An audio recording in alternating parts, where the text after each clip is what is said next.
Oh yes, before we forget. Welcome to Law and Omen. Welcome. Yeah, we're a true crime and paranormal podcast. And we release episodes every Sunday. Oh, let me just go close that curtain. Yes, please. I was just going to say, that is so creepy. What is that? Ugh. Like, I would keep a light on there all the time. Okay, it's just our room. So, I guess we should start. Yeah. Because you have a really busy weekend. Yeah. And I don't want to, have you edit, 3 hours long or whatever. And yeah, today for a change, my story isn't that long. It's only 4 pages. So I thought you said it's not long. How did you get 4 pages? You were like, not it's long. going to be 1 page. No, I said there was one source that I could really find, so I only have one source. But then I managed to find 3 other sources. Yeah, I have 4 sources now. Oh my word. I will never believe you when you say it's a short story. Why do I still believe you? 4 pages is short for me. If you think about the fact that usually, or for the past couple of times, my stories have been between 6 and 8 pages long. I suppose. It's almost half.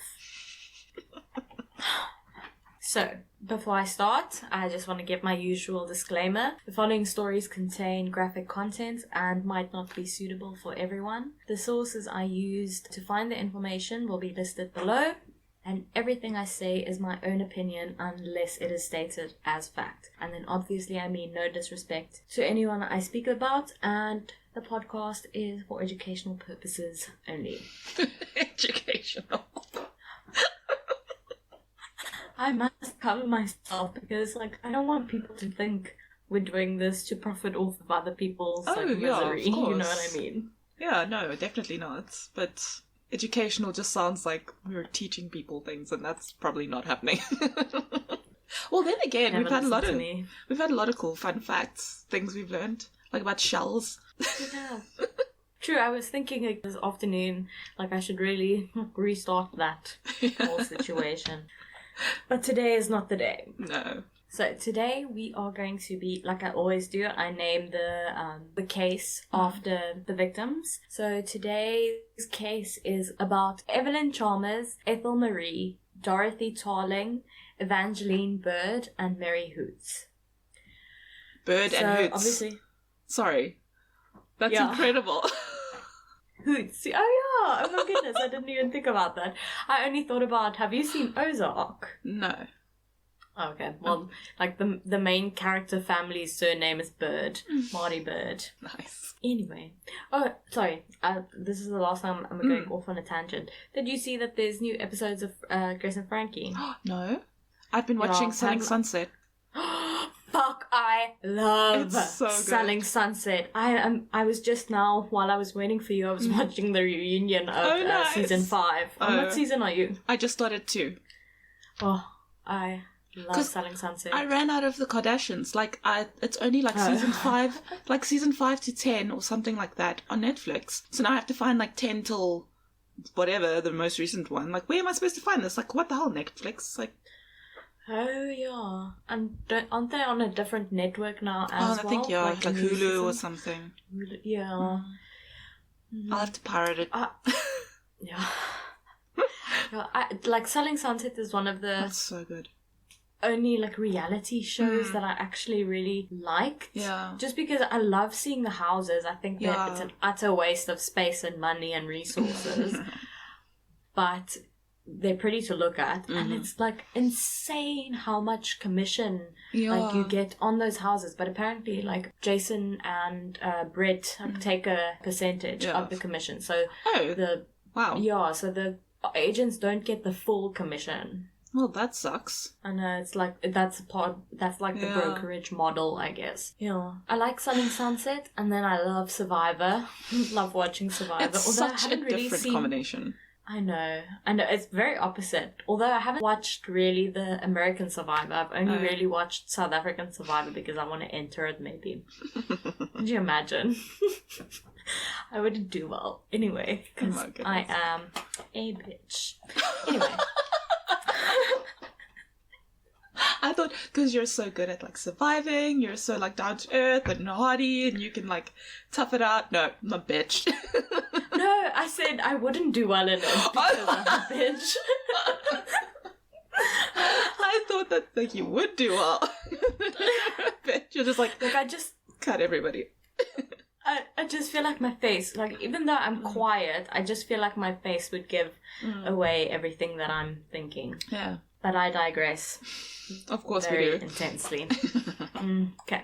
So I mentioned a few names in the title of the case. Obviously, Evelyn Chalmers, Ethel Marais, Dorothy Tarling, Evangeline Bird, and Mary Hoets. And that's because today we're going back to the 1940s to discuss a serial killer. Oh, jeez. So I first heard this case on True Crime South Africa. And as I was listening to it, you know, in the beginning, Nicole says, okay, before she starts the episode, she's going to thank, like, the latest Patreons. And then she mentions one Patreon, and then my mom's name. So, like, yeah, my mom, like, obviously subscribed to their Patreon. Mom, like, great. This is so weird. Like, of course, support her, but Mom, hello.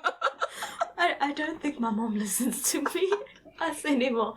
But also, I don't. That's a good thing. I feel, I don't know. Although my mom knows I swear as much as I do, and Yeah. I don't think there would be much. Yo, it's raining very hard here. Oh, is that what that is? If Jeez, you hear, okay, I'll try and edit it out, but I doubt it. Yeah, It's a dark and stormy night. I'm so glad you can close really that curtain. is. Yeah, can you imagine if you saw something creeping out? Oh. No, that's the Pink Panther song. Wait. Oh my god, what is happening? Oh, I was gonna sing the shark theme song.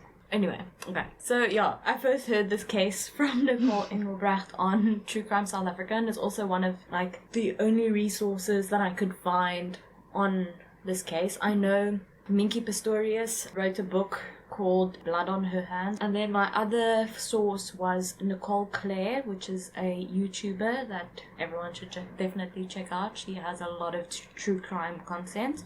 And then Murderpedia.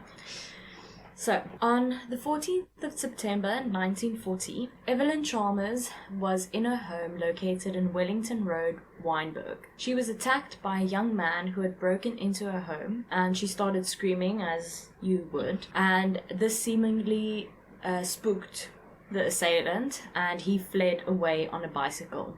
Evelyn told police that she would never forget this man's face. And I think this is the first, like, she also gave them a description of what this man looked like at the time. So this happened on the 14th of September. Then, on either the 3rd or the 4th of October, 1940, so only like a few days later, like 19 days to be exact, the predator would strike again. Ethel Marais was at the train station saying goodbye to her husband, who was leaving for work, like every other morning. And she would walk back to their home in Brockhurst Road, Lansdowne. Like I said, like every other morning before. But this time, she would not make it all the way. Ethel Marais was found at 8:30 that morning by a farm worker who was walking on the farm. It seems like there might have been a path that Ethel had used as a shortcut, like adjacent to the farm. Maybe just outside the farm. The bush that she had been found in was bordering the fence on the farm. So the man or the farmer on the land alerted the police immediately after the discovery. And that's so early in the morning, for goodness sake. I know. It's so weird to think of like bad things happening to someone like that early in the morning. I don't know why. That just seems in the daytime. Yeah. I think you kind of assume that, I don't know, you're safe during the day. Yeah. Which isn't always the case. No. So the man found Ethel lying unconscious in a Port Jackson bush. Her hands were tied with her own stockings, and a scarf that didn't belong to her was found in her mouth. That's probably used as a gag to kind of keep her from screaming. Yeah. Her underwear had also been removed, and they couldn't be found on the scene. They didn't find it. Her handbag, ring, and hat had also been stolen. Yeah. Ethel was rushed to Grooteskier Hospital. Her injuries showed that she had been beaten with a blunt object, struck no less than 20 times, and mostly on her head. She would unfortunately succumb to her injuries. There was actually speculation at the time that Ethel would have been the victim of a hit and run because witnesses saw a dark car parked around the spot that Ethel was found in at around 6 a.m. that same morning. But after investigating her injuries, that was ruled out. As the investigation begun, the rain poured down and the police would lose valuable evidence to the weather, unfortunately. On the 23rd of October, 1940, this all happens in 1940, a domestic worker working for a dog boarding kennel in Prince George Drive, Wynberg, found Dorothy Tarling, the owner of the establishment, slumped over at her dining room table. Her head was covered with a pillow and she was half naked. Once again, it was determined that she had been struck in the head with a heavy blunt object. They also determined that the incident took place between 9 and 10 p.m. on the previous night. Dorothy's broken reading glasses were lying open near the evening newspaper, so they probably fell off of her head. It was obvious to detectives that she was sitting in the chair when she received the first blow, which is probably when her glasses then fell off. She was then dragged to the settee behind the table, and this is where she received the second blow to the head. So this is also where I got a little bit confused because, like they said in the beginning, she was found slumped over at a dining room table. So I don't know if he moved her back to the dining room table or maybe she was just actually found slumped over on the settee. Okay. But it doesn't really matter that much. After she was beaten, the assailant removed her pantyhose and tied her hands together, like the previous victim. Yeah. Dorothy's handbag that was on a table nearby had been rifled through, but nothing seemed to have been stolen. And like I mentioned, Dorothy was the owner of kennels, so she kept dogs there that were recovering from operations or, people that go on holiday and stuff like that. Point is, there were always dogs on the property. Yeah. She obviously lived on this property, and none of them made a sound during the night of the murder. So, that's odd. It seems a little bit odd. Also, the premises was well protected at the sides and had a very high fence at the back.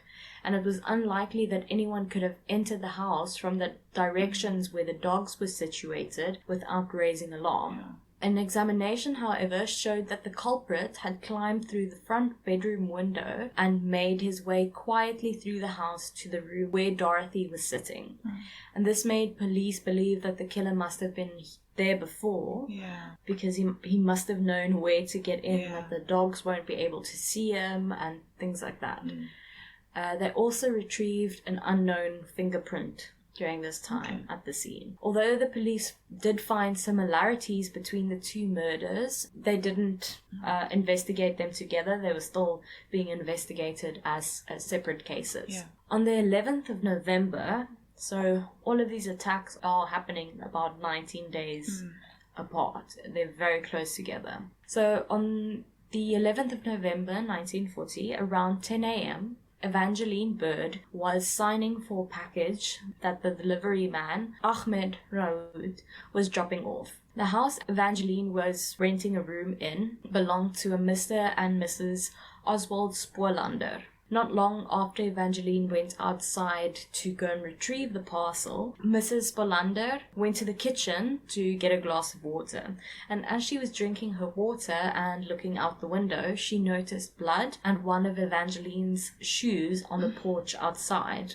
She followed the drag marks to a nearby bush and she discovered an incredibly beaten up Evangeline. Oh, that's awful. Her dress was also pulled up and her underwear removed. She would later also succumb to her injuries. So the exact circumstances of this case differs a bit depending on the sources that you consult, even though there are only 4. One source said that Evangeline was attacked as she was bringing washing in, like she had been doing washing and bringing washing in and out, and on her last way in, she was struck. And at the same moment that she was being dragged towards the bushes, the delivery man was pulling up to deliver the package. Okay. And then Ahmed Raoud either chased after the man on foot until the man hopped on a bicycle and escaped, or he just witnessed the man running away, getting away. Yeah. It was reported that Ahmed and a neighbor had seen the perpetrator cutting wood nearby, although there was another source that said that they just saw him hanging around that area. Nonetheless, the police were able to obtain a description of their suspect because of these two people that have seen him now, who they were now starting to believe was responsible for the other two incidences as well. So a massive search started for the man and his bicycle, because I have to mention that something that stood out was the fact that he had red tires on his bicycle. So it's either red tires or it's red spokes in the bicycle. But if you're going to have a getaway vehicle, it shouldn't be something that's so easily identifiable. Red. Yeah. Just have it all plain silver or black or I know, It's so weird. It's like having a bright yellow car as your getaway vehicle. What are you doing? Yeah, why not have a beige buggy instead? Gross. Anyway. Ugh. I want to drive over him with a bike. Ride over him with a bike? Oh, same. I'm so glad he's dead. So during this time, the police would reportedly interrogate hundreds of people in an attempt to find the criminal. Apparently, there was also an unnamed university student that narrowly escaped false accusations and being being arrested. So just 6 kilometers from his previous attack in Weinberg, the perpetrator struck again on the 25th of November. So once again, only 19 days afterwards. At 9 a.m., Mary Hoets was on her way to meet a friend. She visited her friend, and according to said friend, she left about 2 hours after she initially arrived. And then it was said that Mary spent the rest of the day gardening. Neighbors saw her gardening and stuff like that. And at around 7 p.m. on the same day, Mary's tenant that was living in a room that he'd rented in her home, he returned home, and he discovered that the upper part of the front door was open. You know those doors that have that's split in two, and you can open the top and bottom interchangeably or independently. So the top halves were open of the front door. I've never seen someone with a front door. Yeah, there was always the back door. The back door, the kitchen door. Yeah. So he was concerned by this, obviously, and he decided to call for Mary from outside. Yeah. When there was no response, he decided to go in. He saw a pot of water boiling away on the stove, and he noticed that a window in his room had been broken. Oh, okay. When he got to Mary's bedroom, he found her on the bed, lying on her back with her feet almost touching the floor. She was sitting on the bed and then fell over. Once again, she had been hit in the head with a blunt object. She also had a gash in her neck, and they would once again find at least 20 wounds on her body. She was also sexually assaulted. Yeah, this is someone who's angry. This is a dude with a serious problem. Yeah. Police would find fingerprints in both Mary's and the tenant's room that did not belong to either one of them. Yeah. Bicycle tracks as well as footprints were also found below the broken window or near the fence of the property. Obviously, the gravity of the realization that they were dealing with such a malicious criminal, so obviously with the gravity of that weighing on them, a sort of task force was formed, and I think this is one of the first ones of its time. Yeah. So to quote directly from Murderpedia, quote, "To relieve the local police of sole responsibility and enable exclusive attention to be devoted to the further investigation, senior detective officers under the personal direction of the then head of the Union CID hurried from the Transvaal to supervise and assist in the greatest manhunt ever organized in the peninsula and the Cape Flats." Jeez. Unquote. Yeah. So it was massive. Yeah. And obviously people were panicking. Yeah, of course. And concerned. So they knew the bicycle was unique because it had either the red tires or the red spokes. So the police started going to every bicycle shop in the area to try and identify the owner of this specific bike. They did this all while feeding the media false information surrounding the case so that the killer wouldn't be able to know where they were in solving the case. For a first time, that's really, really good. That's like advanced. Right? That's so smart. Wow. I know. So smart. That's so for impressive. The times, yeah, especially. for the 40s. I just picture them all taken like this. I am the detective and I'm gonna solve this case. Except, it's South Africa. Breaking. I am going to solve this case. I don't know, how did they sound in the 40s here? I have no idea. I think it was mostly fucking, I don't know. It was British rule then, right? Before apartheid, before... No, we were Republic for a while. Were we? Oh, I don't know anything. I just know it was the Queen. I don't know when. And then it was the Afrikaners. Hey, at least we're teaching people something again. Oh, what? What?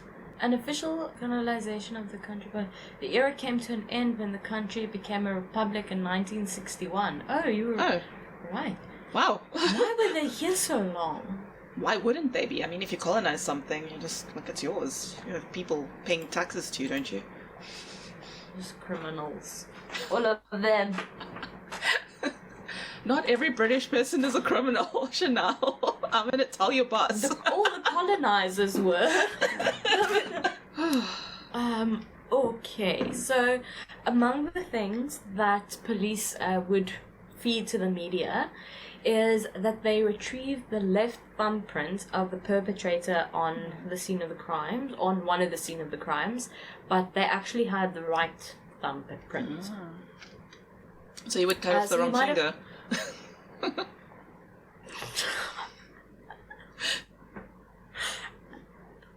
I don't really know what to say to you right now. So now you arrest a suspect and he's missing a finger. You're like, how did that happen? Have you heard this case before? No! Is that what happened? No. Oh, damn it. So you might have...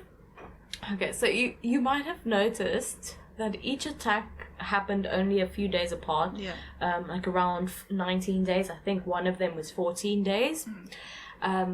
So in between the murders, there's not a lot of time, or not a lot of days. So naturally, as the 19th day was approaching after Mary's attack, the police waited in bated breath for the next victim. But nothing would come, although they started receiving calls. Calls regarding crimes of a different nature, but thankfully, like I said, no murders. Yeah. Calls came through reporting a young man on a bicycle who had been exposing himself to women in Plumstead. In Wynberg, a woman had been violated by a man who, he just pulled down her underwear, and she luckily fought back and managed to escape his clutches. Yeah. Then another young woman was walking home, also in Wynberg, when a man riding a bicycle rode past her and grabbed her by the neck. Thankfully, she managed to break free and also get away, and she actually ran home with him chasing her most of the way until he finally disappeared. Oh, weird. She saw him again outside her home the next day and called the police, but unfortunately he left before they could get there. A few days later, she spotted him again, and this time she flagged down a delivery man that was driving nearby, and she asked him to follow the perpetrator to basically find out where he lived. And he did, but he lost the man, and he told the police that he did recognize him as someone who actually frequented or worked at the cinema nearby.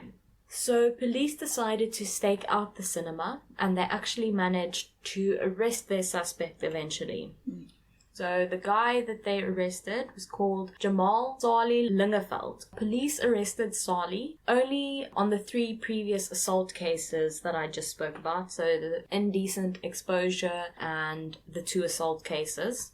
Salie lived in the southern suburbs of Cape Town and he was only 23 years old. Oh my goodness. That is so young. So young. So can you even imagine how bad it would have gotten if they didn't catch him? Yeah, I was just thinking that, like, at this age. Imagine by the time he was 40 what he would have done. And all of this seems like very intense and very violent to me. And I would be surprised if these were his first victims or his only victims. I would be very, very surprised. Yeah, because you don't just first time use the stockings unless you've maybe seen it somewhere. But in those days, you're not getting like the murder content like we're getting now, like from every source. You have to have tried certain things before you found, okay, this is my thing. This is what brings me the most joy. You know. Yes. And also the fact that most of them had so many stab wounds. That's like you're angry about something. Like you're trying to get some sort of revenge against some woman somewhere along the line that hurt you. So, Oof. It's to be that young and to have done that much already is just so terrifying.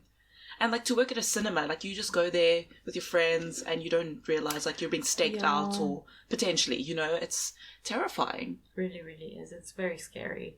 Because that still happens today, you know, predators still do that. They lurk at a certain place, they're, like, trolling fields, I guess. Yeah. And they just stalk their victims until the perfect one, and I say perfect one in like air quotes, arrives. Yeah. I mean, it's like what with BTK, he saw that woman getting into her car and that was it. She was the one, and that's super scary. Like, you're never safe. Ooh. No, as a woman, you're never safe. Every time we do this podcast, I'm just filled with regret. I guess it's just bringing attention to some of the victims.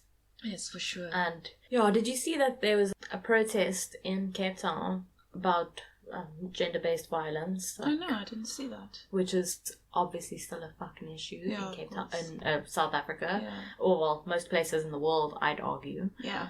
Because there seemed to be a war on women, if that is like physically assaulting and murdering them, or fucking the US that abortion law thing. Yes, the Wade versus Roe, where they're trying to like ban abortions. Like, how about you? Everyone just don't police someone's body. Yeah. That's the thing. And I know this is a very, very touchy subject because a lot of people get very emotional regarding this subject. But at the end of the day, if it's not your body, it's not your business. Yes. What someone else does. Yeah, it's got nothing to do with you. And a baby, a fetus, is not the same as a baby. Yeah. Most abortions are freaking performed at 10 weeks, and it's not a baby. It's just a clump of cells. It's just a fetus. Yeah. And also, like, if you're going to choose an unborn baby that's never really properly lived a day over a grown-ass woman, like, you're saying that woman's life means nothing to you. Like, exactly. you're just showing how little you actually think of women, that women are just there to give birth, and that's, like, your role in life, and if you don't do that, you're not worth it as a woman. Like, no. Yeah. Not every woman has to be a mom, and if you don't want a baby, it shouldn't be forced on you. Like, why do that to that kid who's going to be born, you know, either without a family that loves them, without the resources? Yeah. Like, it's just or wrong. Into poverty. Exactly. You're just forcing that child into a bad situation. So how is it benefiting anyone? How's it benefiting that child? Yeah. You know? And who are they to say that soul of that child won't come back in another child to another family? You know, you can't argue that kid is now gone forever. No, we don't know the answer. And like to take away a woman's rights because you as a man will never ever have a human being. Yeah, that obviously doesn't mean anything. Like, why not put that effort and that fight like against rapists or against men who abuse their partners? You know, or like that kind of thing. Like, well, they don't care about that. Exactly, because women don't mean abortion anything. is going to be made illegal even in the cases of incest and rape. I mean, then you might as well just say you don't give a crap about women and just make that final and then just stop even letting people fight it. Like, because what's the point? You might as well say you're stealing the plot of fucking Handmaid's Tale. I haven't watched it. I now don't want to watch it. It's infuriating, but it's very, very good. Yeah, I highly recommend it. No. So, to get back, he was 23 years old and he was small in stature and he was also very slender. Not much is known about his life before he was on the police's radar, but he himself described his father as being a good man, you know, so he might, like, for all intents and purposes, he could have come from a good home. Yeah. In Salie's possession, when they arrested him, they found a ring that looked like the ring that had been stolen from Ethel Marais. And upon their search of Salie's residence at his father's home, the police also found Ethel's hat as well as a bicycle fitting the description given to police under his bed, they said. So I don't know how they put it under his bed if he had a bunk bed. Oh my word. Didn't go through much trouble to hide that. It's such an odd place to hide it. Who puts their bike under their bed? Very weird. It was either there or somewhere hidden in the room. Nonetheless. Still, yeah. Salie was found missing his left thumb. That's...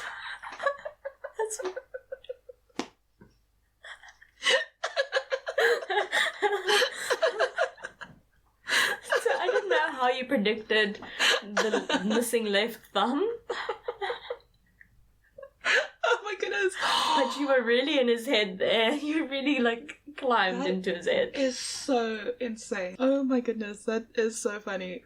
Oh. Yeah. That just screams guilt. It's hilarious. He heard in the newspapers that the police had found the left thumbprint of the perpetrator, so he chopped it off sooner than you can say guilty.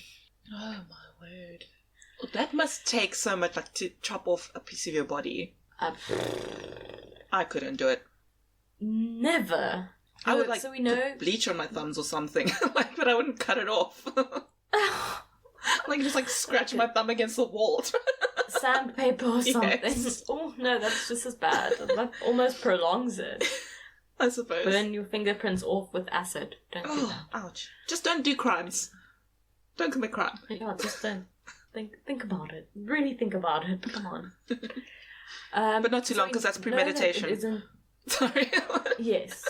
No, but I mean, like, really rethink your choices. If you've thought about it and you're going to go through, rethink it, think about it again, and then pause for more thought.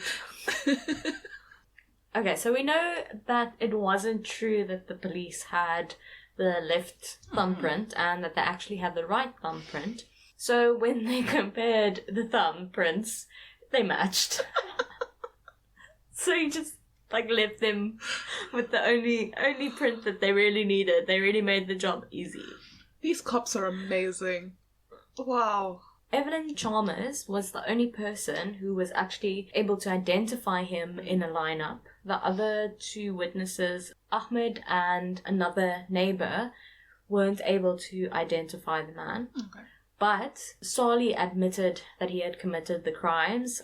He said that he had used a piece of metal piping as his weapon, but he also used the same axe that he used to chop off his thumb in some of the murders. So that's really good. Salie actually denied a defense attorney, stating that life in prison wouldn't be as bad as the life he had on the outside. Okay. That's similar to what Mornay Harmsa also said. But he's out now, apparently. Yay, justice system. Mm-hmm. Psychologists had to assess Salie in order to determine if he could be held accountable for his crimes. Because he said that he had a boss that ordered him to commit the crimes. But it seems to have only been a way of externalizing the blame. So he wasn't sorry for what he's done. That was so bad it was good. couldn't help it, I'm sorry. Salie would not cooperate with the psychologists. He would only respond to their questions with a request to be hung. Okay. So he did stand trial eventually, and he seemed to have no remorse and actually looked like he was enjoying being in the limelight. And the judge entered a not guilty plea on his behalf so that the state could prove his guilt. I think it was because he was so uncooperative. Okay. So it wasn't really a difficult task because they did have a lot of evidence against him, and they also had a confession. Yeah. And on the 10th of June, 1941, Salie was found guilty for all 4 murders and was sentenced to death by way of hanging. The execution was carried out in 1942, where it is reported that he approached the gallows with a smile on his face and a spring in his step. Jeez. And that is the case. Holy goodness. So you don't know, like, there was no motivation given for why he did it? Why so many stab wounds? Well, it seems that he... Like, where was his mom? Because you mentioned the dad, sorry, but, like, do they... His mom was never mentioned, and like I said, like, he doesn't have much history. There wasn't much history before he was on the radar and being looked at for these crimes. But the judge basically said that he was deranged. He was a like classic serial killer. He did it for pleasure, and because he had like he tied up the victims after they had been killed, you know. So it's a part of his.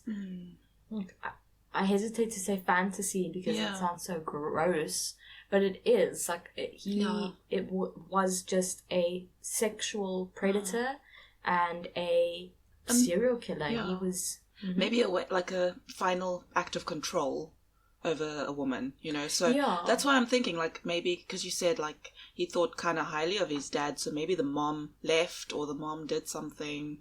You know, obviously not blaming her, but you know how serial killers think, like a woman rejects you once and then you go like murdering women for the rest of your life, you know? Yeah. So it's just interesting to think, because that is very violent, you know? So it's like... Yes. Like, why? That's... Because you can't just say, they're not mentally okay. Like, no, that's something like deep, emotional, psychological.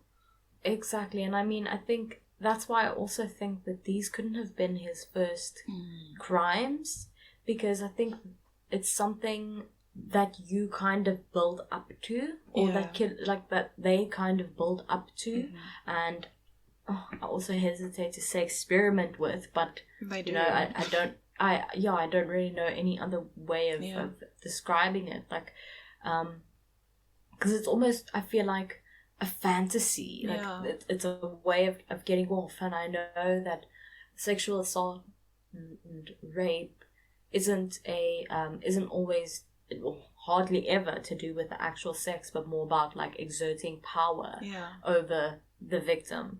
And I think exerting that power in harming them kind of perhaps was one of the like ultimate thrills for him. You know how so many of the serial killers speak of that thrill that they just have because it's an arousal for them. And also sorry and also the fact that he left like them basically exposed and took their underwear is also like, especially in the 40s, he's humiliating them and degrading them in that sense. So definitely like an anger towards women. Definitely. I definitely think so. So unfortunately, like at that time, we weren't that interested in learning the reasoning behind behaviors. It was more about just keeping them off the street, which isn't a bad way of looking at it, because obviously the death penalty was still around. I'm not saying I'm for the death penalty, but carried out like in a year. That's not like now. It's like 30 years later. Exactly. Not saying that I approve or I am for the death penalty or anything like that, but I think learning about them, about people like that, you know, you never know when you gather information that might hold some key or some way to the key to prevent things like this from happening again, because I don't believe someone is just born with so many screws loose that they're evil. It's definitely a mix between the chemistry in your brain and the environment that you live in, because the environment that you live in is also going to increase/decrease certain hormones in your and chemicals in your brain. So it's difficult because we don't have any rehabilitation really in our prisons. You can't say that it won't help because we don't know, because we don't do it. We don't rehabilitate our criminals, and especially I think for me, like, rehabilitation really, really comes to play when it's younger offenders, where they still have a chance to turn it around, because then you're not going to be stuck with the older generation of criminals who only know one way of life. True. So it's so complex. It's very difficult. It is. It's very nuanced. There isn't one way is the right way or one way is the wrong way.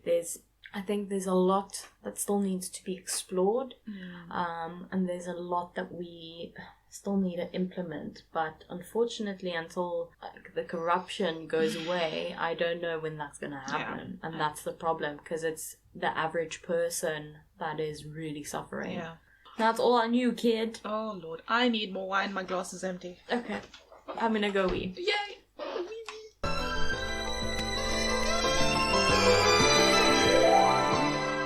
And then for dinner, I'm literally just going to do like French toast tonight. Oh, nice. So it should be quick. Yeah.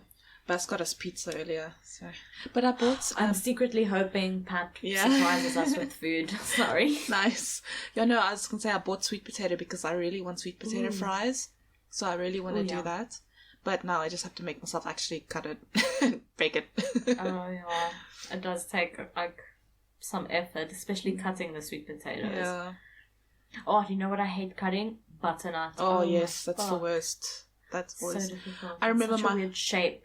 My mom would always call my dad and be like, "You need to cut this. I'm not cutting this." Like, use your man muscles. It's scary. Yeah. It's very scary. I just peel mine now and then cut it. Yeah, I know. It's... Yeah, my mom actually, we ended up just cutting it like in half and then just putting the halves in the oven and like call it a day. Yeah. It's just easier. It really is. Alright. So, yeah, I was like, what do I cover this week? And this kept popping into my head, so I thought, okay, let's do Goatman's Bridge. Oh, so, also Shane and... Yes, I quote them, Ryan, yeah. Ryan. So, Old Alton Bridge is located in Texas. It is a historic iron truss bridge, and it connects the cities of Denton and Copper Canyon. The King Iron Bridge Manufacturing Company built the bridge in 1884, and it was first used to carry horses and then later cars over Hickory Creek. And this was a popular place for like cattle crossing and things like that. Mm-hmm. So the bridge was used up until, I think, 2001, when all the vehicle traffic was moved to an adjacent bridge that was like concrete and steel. And, quote, Old Alton Bridge was included in the National Register of Historic Places on July 8th, 1988. So it's like part of the history, you know. So why this bridge is known is because it's said to be haunted by a half-man, half-goat figure that is called the Goatman. And it's got a sad history, but it might not be the actual history. It's like one of those things where, you know, the story gets passed down, but you're not sure if it's actually fact. Yeah, it's like broken telephone. Yeah, but if it is fact, it's really freaking sad. And I would say, I guess, trigger warning for racism. Okay, so it was said that there was a black goat farmer named Oscar Washburn, which is an awesome name, and he lived with his family near the bridge. He and his family tended a small goat herd, and they were renowned for quality cheeses, milk, meat, and hides. He became known as a, quote, dependable and honest businessman, who people called the Goatman. And he proudly put up a sign on the bridge that said, this way to the Goatman. But of course, in those times, a successful black man was not something that, should have been a thing. Was allowed. Yeah, and the sign infuriated the local clansmen. So in August 1938, some clansmen in the local government kidnapped Oscar from his house. Some sources say they dragged him kicking and screaming from his house. They put a noose around his neck and threw him over the side of the bridge. You know why? Because he's a successful businessman, but he's not the right skin color. Because of the color of his skin. Yeah. Because of the melanin in his body. Yeah. So then they apparently went down under the bridge to go and, see the body, get the body, whatever, to see if he has died. But they panicked because they found out that the noose was empty. He was just gone. Oh. So they don't know, how he got out and, where he went. And so they panicked and they went to his house, and one source said killed the wife and children. The other source said set the house on fire and they died in the fire. Both are awful, that his whole family was just taken out. And it's unsure what actually happened to Oscar Washburn. There was another story about another man. It was kind of similar. So I don't know, what the legend is. This other story was apparently years and years before. And, people also killed him, and he was also a black man. So I don't know. But this is the most popular story that people tell over and over. There are also stories that people have been known to do rituals and, quote, dark practices on the bridge, which, could potentially open a portal. You could summon something bad, or even strengthen what was already in that spot. So it's in the woods. It's this old bridge that's around since the 1800s. You don't know if people have jumped from the bridge before then. I don't know how high up it is. You don't know, what's happened in the woods around there. And now if there's talk of cultists, and I say cultists, and also, it's Satanist in quotes, but you know what I mean when, people are so scared of everything. Anyway, so BuzzFeed Unsolved did an investigation there in 2017. Shane and Ryan, they go to the bridge and try to make contact with the demon that is said to inhabit the bridge. This was just so funny. Shane, any demons here? Got any demons out tonight? Any horny boys or whatever? And Ryan's like, horny boys? And Shane's, they got horns and stuff. I thought that was so funny. I love them. Oh, they're so great. Funny.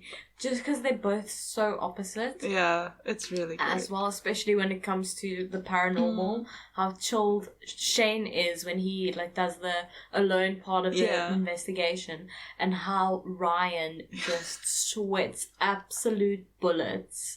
I'm surprised he hasn't shat in his pants yet. He probably did, just they put that off camera. I would. He had a water gun with holy water in this episode, so...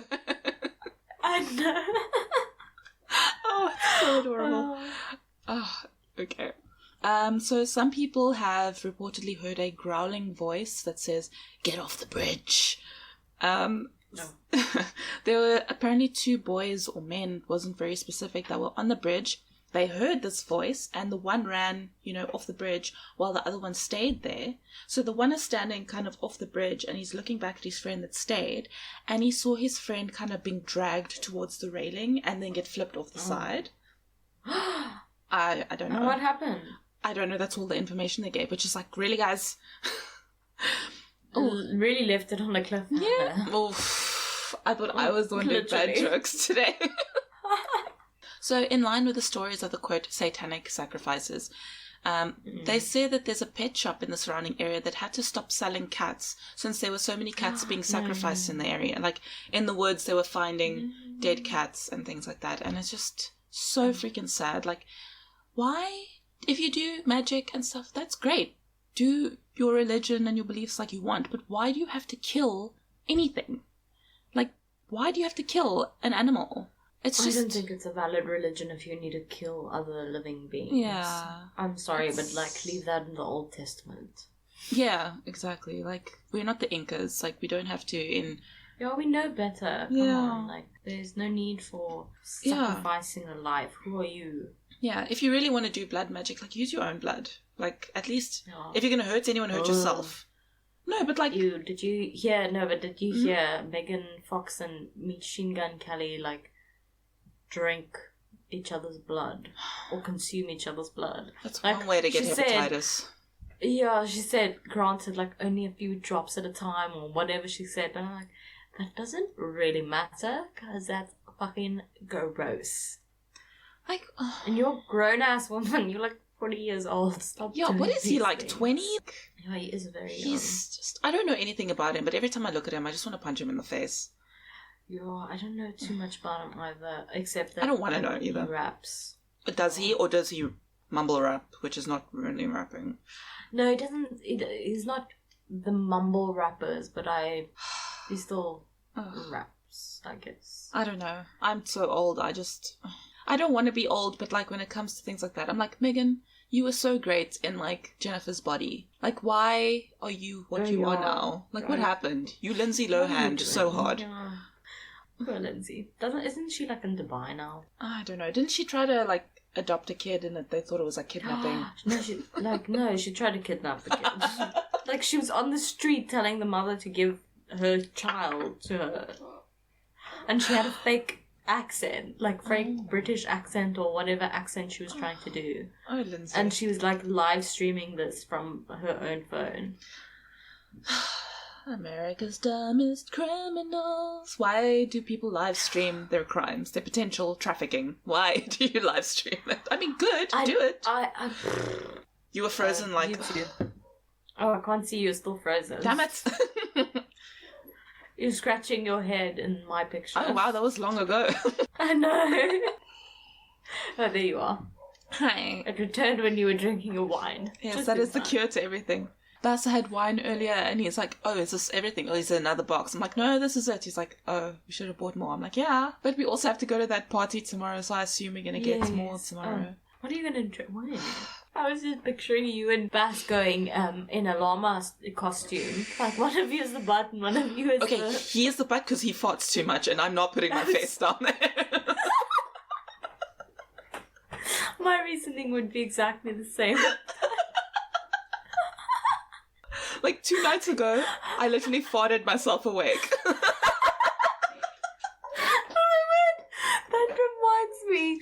One time, I was young. I was still in, like, primary school and I was visiting my one friend. And there was, like, a braai and stuff at her house. But we were young and we were, like, the only 2 kids there. Yeah. And we were watching, you know that Japanese game show where you, like, do all the... Oh, Takeshi's Castle. Yes, we were watching Takeshi's Castle. And I was falling asleep, and as I fell asleep, like, I farted, and I farted myself awake, and it was in the living room. But no one made eye contact with me. Everyone just kept watching. And I knew in the moment I woke up that everyone must have heard. They must have heard, because it woke me up. And my friend just kept watching TV, and her parents, both of them, just kept watching TV. And I just thought to myself, yeah, they're going to discuss this when I leave. Yeah, I just lied still, and once I woke up, and I'm like, let me just pretend I'm still sleeping so he doesn't know that I was awake. Because, like, I'm not aware of this. Oh, gosh. Oh, wow. Oh, my jaw hurts now. Oh, mine too. Okay, the last part of this is Ghost Adventures. Of course. Of course. This was the most ridiculous episode I've ever seen in my life. I still remember from the first time I watched it. It was like, I think after I watched this episode, I stopped watching them and I started watching Ghost Hunters instead because I was like, I can't deal with this. Because they pissed you off so much. Okay, wow. I'm going to send you a link and you have to watch from 3 minutes 15. It will be my first time watching Ghost Adventures. I don't think I've ever seen an episode. No. Nothing ever. Oh, I'm so disappointed. All right. I've watched Ghost Hunters. Yeah, that's good. Yeah. Ghost Adventures. What did you sing? We are Ghost Hunters. Who are you gonna call? Ghostbusters.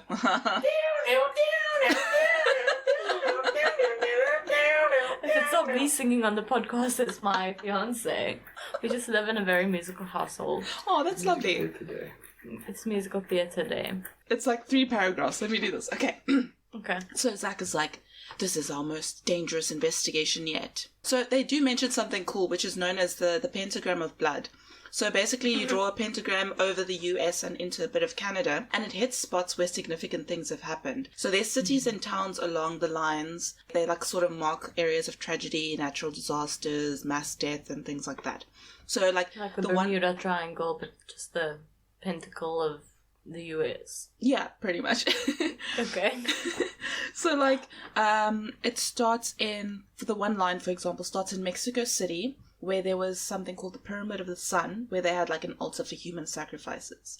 It goes through Dallas, where JFK was assassinated. It goes through Waco in Texas, where the David Koresh massacre happened, like that whole Waco thing.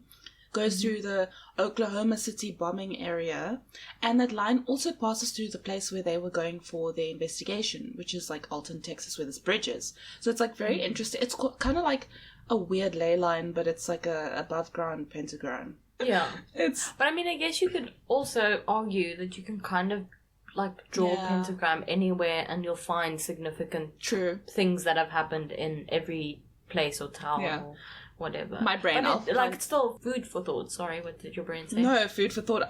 Donut shops. That's just what I Okay. I don't know either. It's like Chanelle looking for the escape key. Like, let's just get out of here. I'm looking for my will to live. I ate that with my donut. What a strange topping. That should be on a t-shirt. Just a donut that says like will to live. Okay, so they've got, like, some people have gotten a lot of EVPs, and some people have repeatedly gotten the name Steve. That's such an unscary name. Exactly. Like, Zach said he believes this demonic force named Steve is the same entity that appears as the Goatman. And in the BuzzFeed episode, they had like this whole thing, like, Steve is such a non-threatening name for a demon. Yeah. Like, I think it's Ryan's dad's name as well. It's just like so...